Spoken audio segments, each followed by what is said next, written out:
Hello friends, पिछले video में हमने निफ्टी के 5 मिनट चार्ट में देखा था। यहाँ से जो है वेव 5 का प्रोजेक्शन 38 टू 61% आ रहा था और ये वेव 5 जो है, यहाँ से जो वेव 5 शुरू हुआ है उसका भी फिफ्थ वेव है। यहाँ से ओवरऑल जो फिफ्थ शुरू हुआ है उसका 38 टू 61% ये आ रहा था और ये इरेग्युलर करेक्शन के बाद इसका वेव 5 का प्रोजेक्शन ये आ रहा था। तो हमने बात की थी कि ये जो है एक वेव 5 की रेंज है, कंप्लीशन रेंज। ये वेव 5 और ये वेव 5 दोनों इस रेंज में पूरा हो सकता है और वहाँ से फिर से हमें एक डिक्लाइन देखने को मिल सकता है। और वो कितना हो सकता है?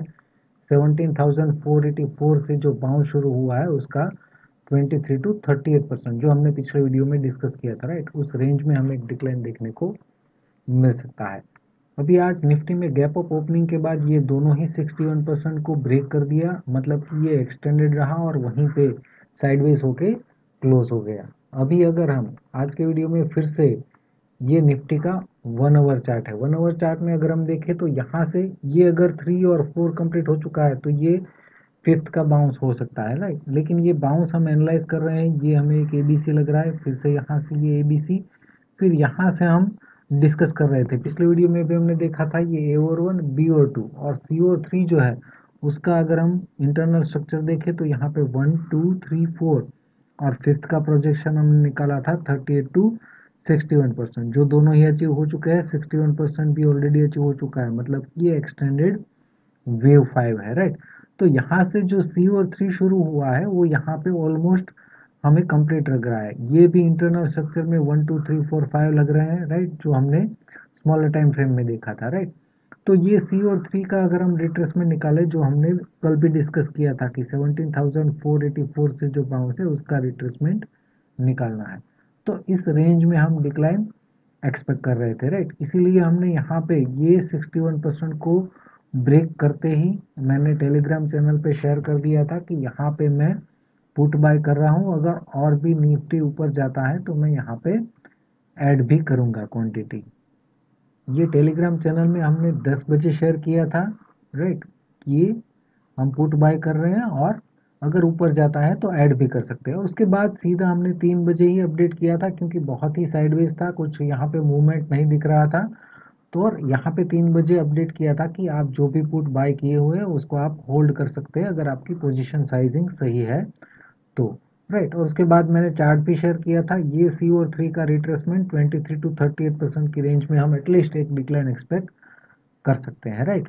और अभी ये इम्पल्स कंप्लीट होने के बाद 38% आ रहा है 17,857। इसके नीचे अगर ट्रेड करता है 50 मिनट के अंदर क्लोज करता है तो फिर से यहाँ तक का भी डिक्लाइन हमें देखने को मिल सकता है, राइट। और ओवरऑल ये 3 आवर चार्ट में अगर हम देखें तो 23 टू 38% ये अभी भी सपोर्ट रेंज है, जो हम 3 आवर चार्ट में भी देखेंगे। और भी यहाँ पे 1 आवर चार्ट में ये ब्रेक इवन पॉइंट है 17,857। अगर इसको ब्रेक करने के बाद डिक्लाइन होता है तो ओवरऑल स्ट्रक्चर क्या हो सकता है उसके लिए हम 3 आवर चार्ट देखते हैं। 3 आवर चार्ट में यहाँ पे 1 2 3 और 4 कंप्लीट होने के बाद यहाँ से अगर हम फिफ्थ का प्रोजेक्शन निकालें तो 38% अभी भी अचीव नहीं हुआ है।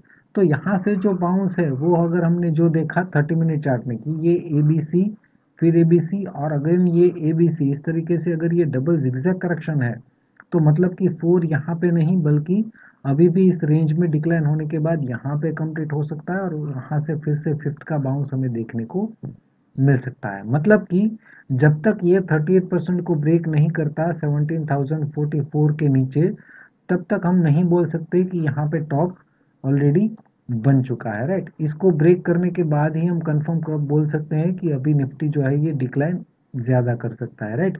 अदरवाइज अभी भी 3 आवर चार्ट में ये सपोर्ट रेंज है। जब तक 17,044 को ब्रेक नहीं करता डाउन साइड की तरफ, तब तक निफ्टी को हम अभी भी ज़्यादा नेगेटिव नहीं मान सकते। हाँ, जो हमने स्मॉलर टाइम फ्रेम में देखा वो 38% ब्रेक इवन पॉइंट है। अगर उसको ब्रेक करता है तो इस रेंज में हम एक्सपेक्ट कर सकते हैं कि डिक्लाइन एक देखने को मिल जाए, लेकिन फर्स्ट टारगेट हमारा 17,484 ही रहना चाहिए 38% को ब्रेक करने के बाद। उसके बाद डिक्लाइन की जो पैटर्न है और जो काउंटिंग है उसको देख के हम कितना तक ये डिक्लाइन कर सकता है वो हम कैलकुलेट कर सकते हैं, राइट।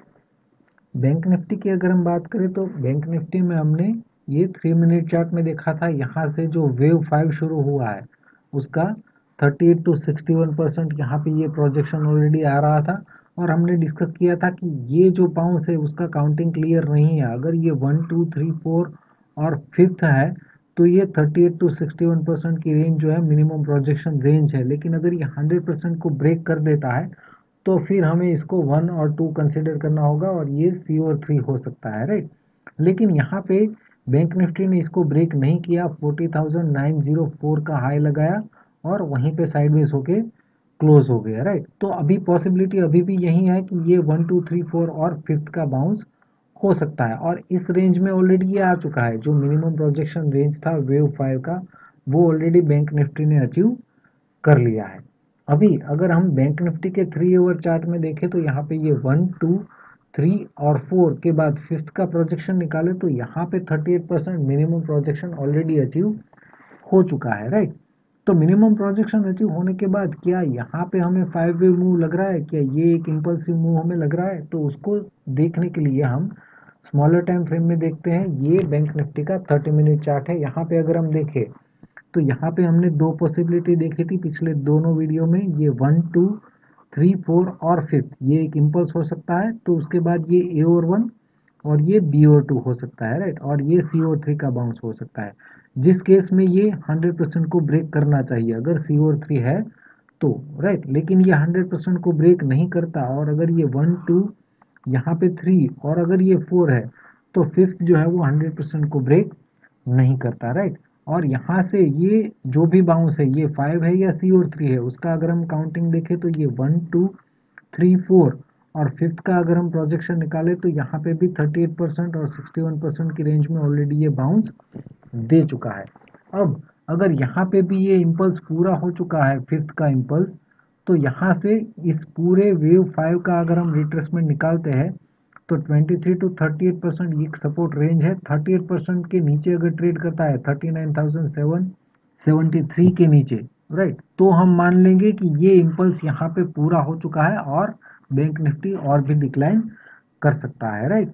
अगर इसके नीचे ट्रेड करता है तो, राइट, तो बैंक निफ्टी में ये अभी के लिए एक सपोर्ट रेंज हम इसको बोल सकते हैं, क्योंकि ये ओवरऑल इस बाउंस का 23 टू 38% है। क्योंकि यहाँ पे हमें क्लियर नहीं है कि ये एक 1 2 3 4 और फिफ्थ ये एक इम्पल्स इस तरीके से पूरा हुआ है जो 3 आवर चार्ट में मिनिमम प्रोजेक्शन ऑलरेडी अचीव कर चुका है, राइट। अगर ऐसा है तो इस पूरे वेव 5 का 38% नीचे ब्रेक होता है तो कंफर्म हो जाता है कि ये वेव 5 जो है वो ऑलरेडी पूरा हो चुका है। फिर यहाँ से जो डिक्लाइन है उसकी पैटर्न पर डिपेंड करता है कि यहाँ से क्या सिनारियो बन सकता है। अगर यहाँ पे हमें इस रेंज में एक शार्प इम्पल्स देखने को मिलता है तो फिर उसके बाद एक करेक्शन के बाउंस के बाद यहाँ से डिक्लाइन जो है और भी शार्प हमें देखने को मिल सकता है। तो यहाँ से जो डिक्लाइन है उसकी पर्सनालिटी और पैटर्न पर डिपेंड करता है कि आगे का मूव हम क्या देख सकते हैं, राइट।